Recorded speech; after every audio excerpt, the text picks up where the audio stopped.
Hello, everybody. We're back with a Hearts and Minds moment here with Byron Borger. Byron, it's always a pleasure to see you, and I'm thankful to have this time again with you. Well, thank you, Phil. It's great to be with our CCO friends and particularly with you. You're a book lover, and I appreciate it. So, yeah, glad to be here. Yeah, great. And I was just, thinking about teeing up this time with a reflection from the summer. You held an evening event where staff got to share impactful books to them. Maybe not their all-time favorite book, but a book that really impacted their thinking, their mode of ministry, the way they were sharing the gospel with students or a particular topic. And for me, in my world, the book Chasing Magic Eels. Kind of came out of left field as one that has come up in conversations about the way we think about God, interacting with the world in its physicality, but its enchantment, as the author says, and the way that that is kind of counter to how students often think about heaven and God and the gospel playing out in the world. And I'm grateful. I'm grateful that we had that moment in Summer Institute. I'm grateful for moments that like this, that we get to hit record and share how these books, these ideas cannot just be something that we read and is entertaining or helpful, but actually play a part in our conversations and in our ministry. Well, thanks for mentioning that chasing magic eels. It was in a certain sense of the most surprising of the books. T mentioned it in our little gathering, storytelling time last summer, and a number of people picked it up. It's coming out in paperback soon. The author is Beck, who teaches at Abilene Christian University down in Texas. He has a daily blog that I read, Bible stuff mostly. But yeah, Chasing Magic Eels. What a book. It's a fun one. And shout out to T. Thanks for recommending that one. But Byron, you've got a couple books you want to shout out for us here today. Well, what I think I'm going to do here, Phil, is I'll list a couple of categories: evangelism, disciple making, personal growth, that maybe can be used with sort of beginner students, a fairly basic book, and then maybe a meatier one to shape staff and their own reflection. And so we'll sort of try to mix it up a little bit with a couple of categories and a couple of levels.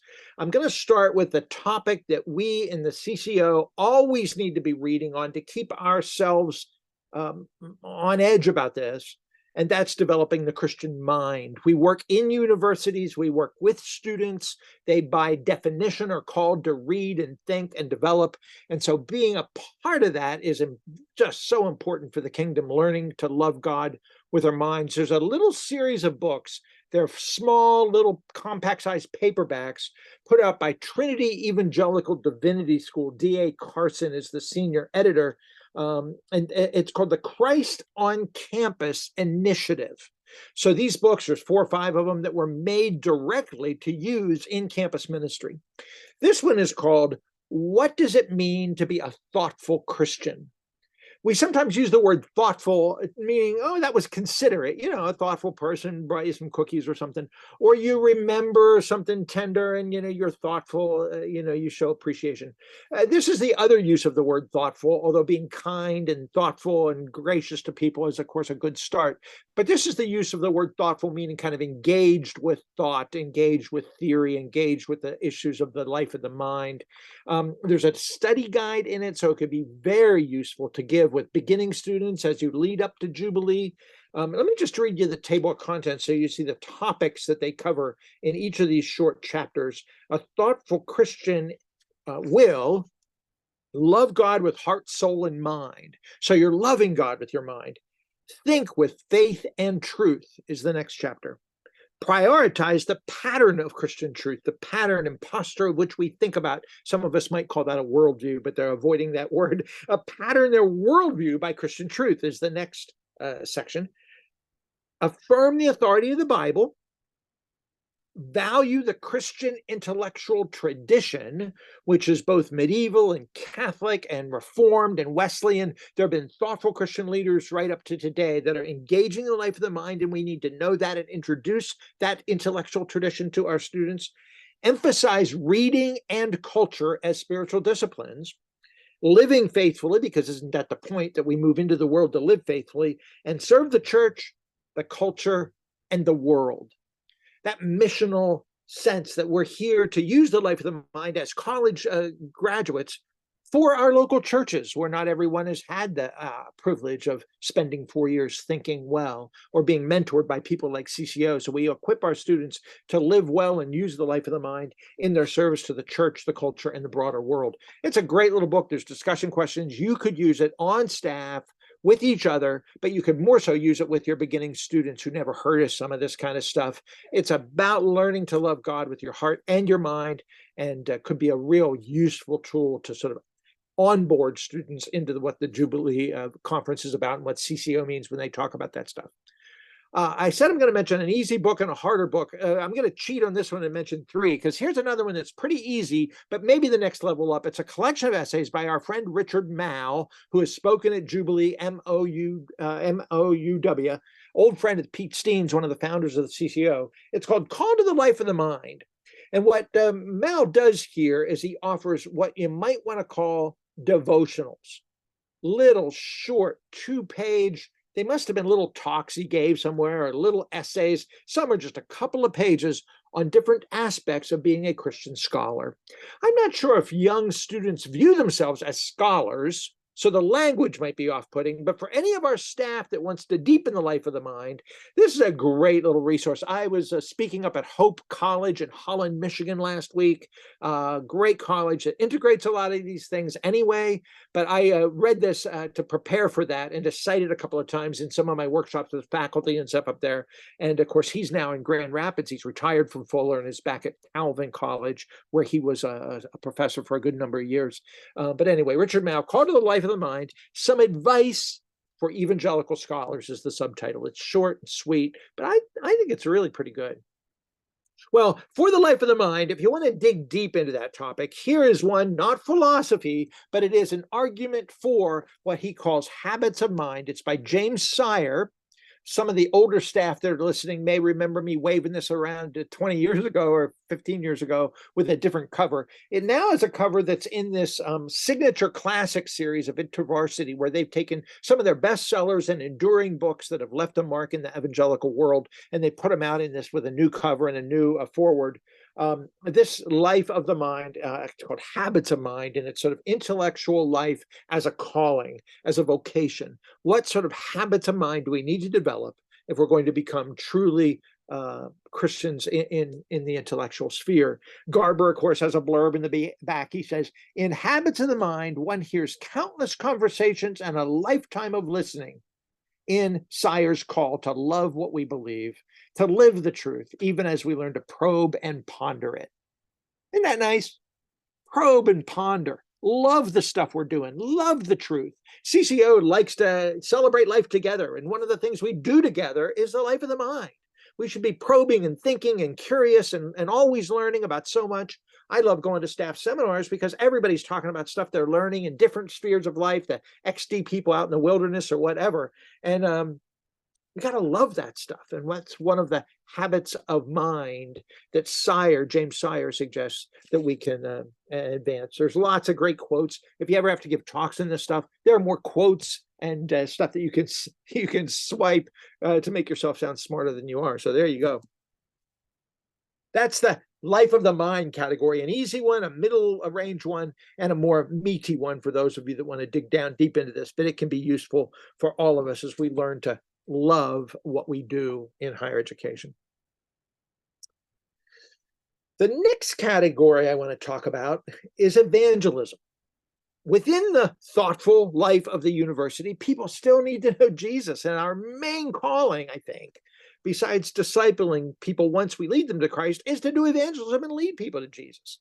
There are so many basic books on that. If you've read a bunch of them, you know that a lot are really fun and really motivating. You can go into this conversation any number of ways. I'll just highlight one that's recent. I don't think I've told anybody about this one yet, but it came out a year ago. It's part of a series where they take Barna research and then apply it real simply, sort of an overview of some of the Barna research, and then what we can learn from that and what to do about it. There's 3 or 4 or 5 of these books that all sort of look like this. This one is called The Reluctant Witness. The Reluctant Witness. And isn't that many of us? If it's not us, it's at least our students that hear us talking about sharing the gospel and mentoring others and leading others into a life-changing relationship with the church through Jesus. But yet they're like, yeah, but how do I do that when I go back to the dorm or the sports team or the dining hall? And so they want to have spiritual conversations with people, but they still don't, they're reluctant. Well, this shows the data of why people are reluctant, what people tend to think about evangelism, both Christians and unchurched, about why people fear it, both Christians and unchurched, and in fact shows that the data indicates that people are not as uptight about it as we think they are. Becky Pippert said that at Jubilee probably 40 years ago, that people are not as nervous about evangelism as we think they are. That people are open to talk about the deepest things in life if we're not pushy or stupid about it. So anyway, this book has some statistics and graphs like that. So some of the pages are going to, you'll dig it. You'll like this stuff, Phil.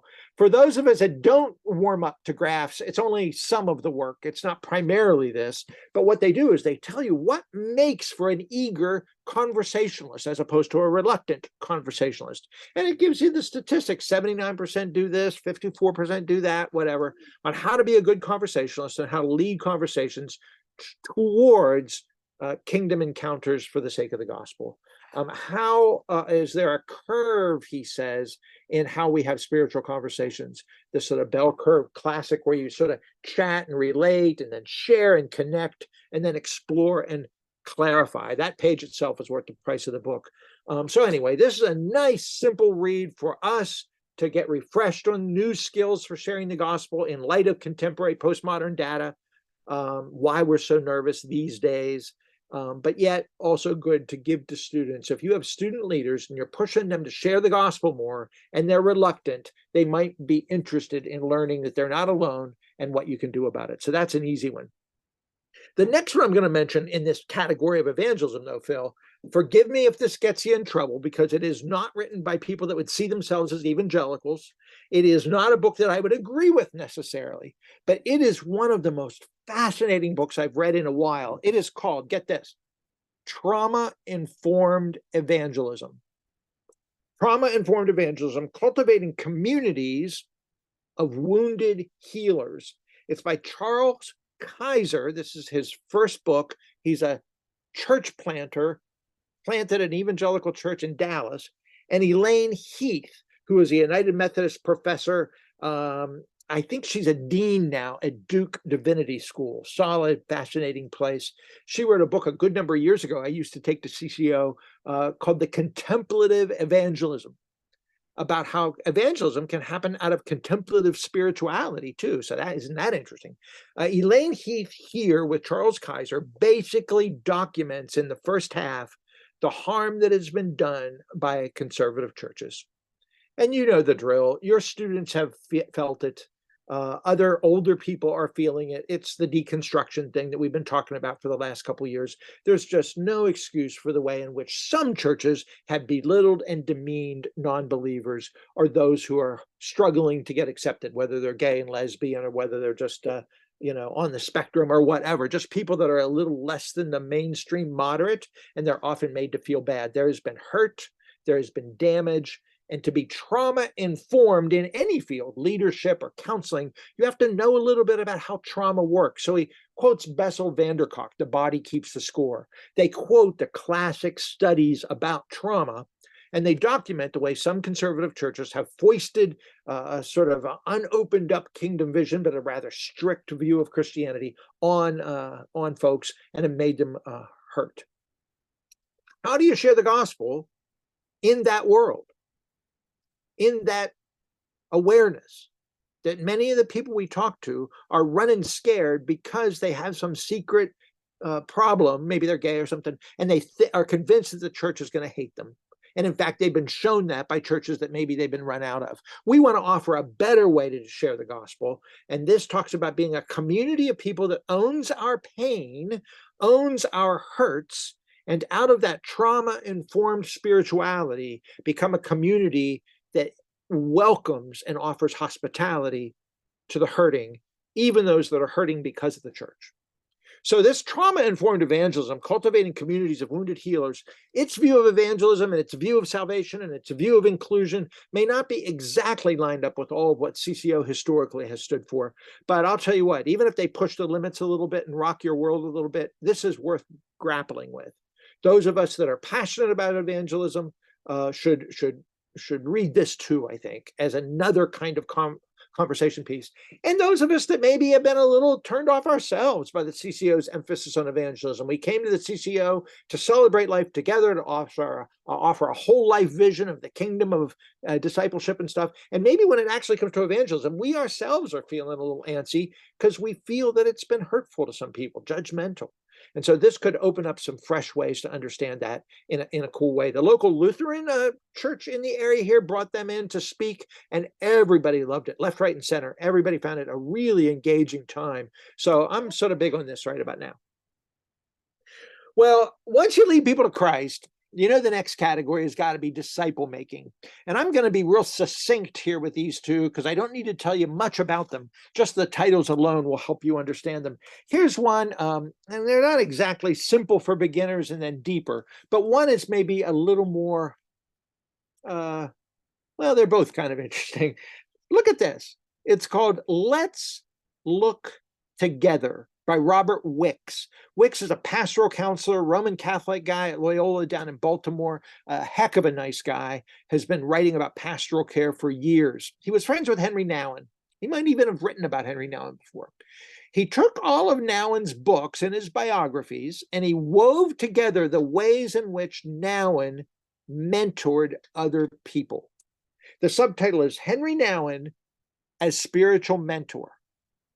So for people that like the contemplative spirituality, the spiritual disciplines, the wounded healer, the cry of the beloved, the desert spirituality of Nouwen, this shows how all of those conversations he actually had with others. You may know that before Nouwen left and went into some other areas, he started out in campus ministry. He worked as a campus chaplain and knows young people well.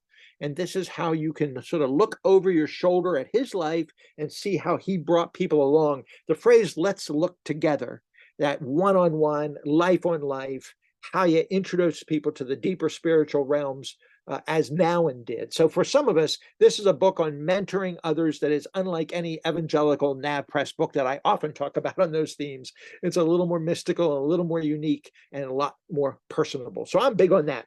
Another book on disciple making, I've told you about it before, but I wanted to do another one here in this little category. It's called Disciple Making in a Culture of Power, Comfort, and Fear.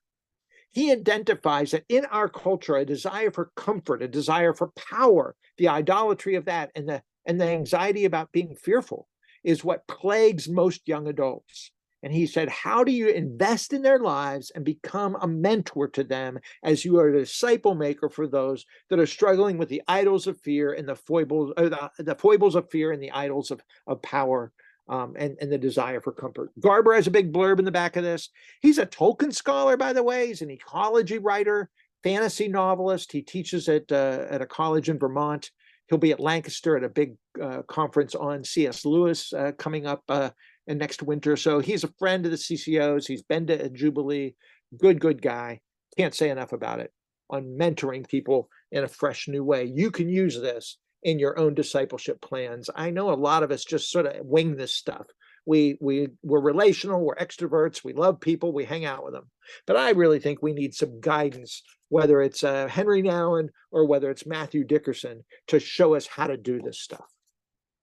Hey, my last major category here is for once we've entered into others' lives, we've coped with this stuff, there's going to be some hurts and some harms that have come up along the way, just foibles of people that are broken. We know college students are feeling a lot of anxiety this day. Here's an easy one, but it is fun. It is great. You got to know this book. It is called Everything is Fine, but notice the word here, not. We like to say, yeah, we're fine. We're fine. Everything is not fine. So let's just admit it. Listen to the subtitle. Finding Strength When Life Gets Annoyingly Difficult. It's by Katie Schnak, who's a lively, upbeat evangelical woman. It's published by InterVarsity Press. She's worked in publishing herself. She's written for magazines like Relevant and stuff. It's a good woman, upbeat, fun. Every chapter is like creatively written and clever and witty. Those of you that like sort of edgy contemporary, write an anti-love letter, she says. It's okay. Don't talk about my best friend like that, AKA Be kind to yourself, boo. So it maybe is aimed a little bit more at women, but I don't think just women. I enjoyed it. It's very helpful, practical, ordinary. Now, if you want to go a little deeper, our friend Curt Thompson, who is a hero to many of us in CCO, a psychotherapist and neurologist. Thompson, Bennett Jubilee, his wife used to work for CCO. This is his new one. You know his other ones, I am sure. This is fairly new this fall. It's called The Deepest Place, Suffering and the Formation of Hope.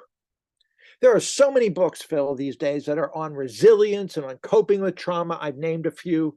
And when I heard that Curt's newest book on neurology and sort of self-help care and depth is going to be on hope in the midst of trauma, I almost thought, oh, one more book on that. And I couldn't put it down. It is one of the best books on entering this deep place where our wounds and our trauma and our struggles are real. And can, with a little bit of neurology and a little bit of spiritual formation, a little bit of counseling from a psychotherapist like Curt, can we really become more resilient and learn to become people of hope? This book is one of my favorites of the year. Highly recommended. The Deepest Place by Curt Thompson. So there you go. That's some topics, a couple of books in each. Students can use them, or you can use them yourself as staff. This is a busy time of year. I'm grateful for the time together. Hey, can I just take a minute and give a quick shout out to a couple Advent books? Yeah, please. Do we have You time for ended that? with a note for hope. I was like, what better segue to some Advent books? So go for it, Byron. Oh, there you go. Well, everybody probably knows my favorite Advent book is by Fleming Rutledge, and it's huge. It's all the Advent stuff she's preached in her life. You can't go wrong. It's one of my all-time favorite books, but it's called The Once and Future Coming of Jesus Christ, reminding us that the time of Advent is less about a countdown to Christmas and more a longing for the second coming. Christ has come once. We're waiting for him to come back again. Here's another one that you could give to students, use with students. So some of you remember Scott Erickson, who used to be an artist at Jubilee and would paint up front a couple of years in a row. He and Justin McRoberts have written some books together. His art is in here. It is called Honest Advent. The subtitle is Awakening to the Wonder of the God with Us, Then, Here, and Now. There's some very cool sketches in here, some good, cool graphics, some multicolored pages, and it is one of the more honest collections of readings for Advent that I have read. It is amazing, Scott Erickson. And let me just close by recommending these three little gems. These are books that are about the liturgical calendar for those of us that aren't high Anglicans and don't know a lot about this stuff. This is a recent one by Tish Harrison Warren, our own favorite former Pittsburgher Tish Harrison Warren, on what Advent even is. Esau McCulley edited these books, by the way, and Esau put these together. He did the first one on Lent. This is the one on Advent. Not a devotional, but a short collection of essays on what Advent means. And then there is The Season of Christmastide, 12 Days of Christmas and all that, by Emily Hunter McGowan, another Anglican who can help us all understand the season of Christmas. It's not just one day. What do we mean by that? The season of life and light. And now the brand new one by Fleming Rutledge, who I said did that big fat Advent book. She has the one on Epiphany. And what we learn from the wise men that come, wise guys, I call them, the light of that whole season of glory, she calls it, Epiphany. So here are three books to help you celebrate the holiday in a rich way that's rooted in the church calendar, rooted in the spirituality of time, rooted in the kind of broader themes of the church year. And these are not devotionals, but man, they are good. If you're a little new to this stuff, this is really good. And if you're an old hand that follows this stuff well, you're going to dig them for sure. Fleming Rutledge, Emily Hunter McGowan, and Tish Harrison Warren in these seasons. There's another one on Lent, and there's some other ones coming out as well in the pipeline as we go through the whole liturgical calendar. So these are nice.